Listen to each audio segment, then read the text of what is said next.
జేసీ ప్రభాకర్ రెడ్డి గారు ఆరోపణ చేస్తా ఉన్నారు. భారతీయ జనతా పార్టీ వచ్చి బస్సులు కాల్చేసింది, భారతీయ జనతా పార్టీ కార్యకర్తలు వచ్చి బస్సులు కాల్చేశారని చెప్తా ఉన్నారు. దీన్ని పూర్తిగా ఖండిస్తా ఉన్నాం.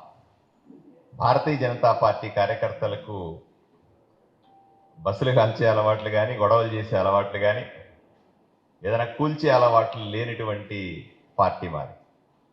నిర్మాణాత్మకంగా ఆలోచన చేస్తాం. పార్టీ కార్యకర్తలు నిరంతరం దేశం కోసం, రాష్ట్రం కోసం, రాష్ట్ర రాజకీయాల్లో మార్పు కోసం ప్రయత్నం చేస్తుంటారు తప్ప ఏ రోజు కూడా ఇంకొక ఆస్తులు కూల్చాలనో, కాల్చాలనో, దౌర్జన్యాలు చేయాలనో, గొడవలు చేయాలనే ఆలోచనతో ఎప్పుడూ ఉండరు. ఈ విషయం ప్రభాకర్ రెడ్డి గారు అర్థం చేసుకోవాలి. రెండవది, భారతీయ జనతా పార్టీని, అనుబంధ సంస్థలని నోటికొచ్చినట్టు మాట్లాడుతూ ఉన్నాడు. జేసీ ప్రభాకర్ రెడ్డిని నేరుగా హెచ్చరిస్తా ఉన్నాడు. ఒళ్ళు దగ్గర పెట్టుకోవాలి, నోరు అదుపులో పెట్టుకోవాలి. నోటికొచ్చినట్టుగా భారతీయ జనతా పార్టీని కానీ, భారతీయ జనతా పార్టీ అనుబంధ సంస్థల్ని కానీ, ఆర్ఎస్ఎస్ లాంటి మహోన్నతమైనటువంటి సంస్థను కానీ నోటికొచ్చినట్లుగా మాట్లాడితే చూస్తూ ఊరుకునేది లేదు.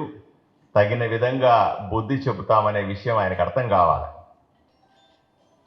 ఎక్కడో ఒక మూల కూర్చొని ఆడింది ఆట, పాడింది పాట అని ఆడెవరు సమాధానం చెప్పేవాళ్ళు లేరు కాబట్టి, ఏ చెట్టు లేనప్పుడు ఆనందం చెట్టే మహావృక్షం అన్నట్టుగా అక్కడ 2 కెమెరాలు పెట్టుకుని నోటికొచ్చినట్టు వాగుతుంటే చూస్తూ ఊరుకోవడానికి భారతీయ జనతా పార్టీ కార్యకర్తలు సిద్ధంగా లేరు. మహిళల్ని గౌరవించలేని వ్యక్తి మహిళల గురించి ఏం మాట్లాడుతున్నాడు ఆయన?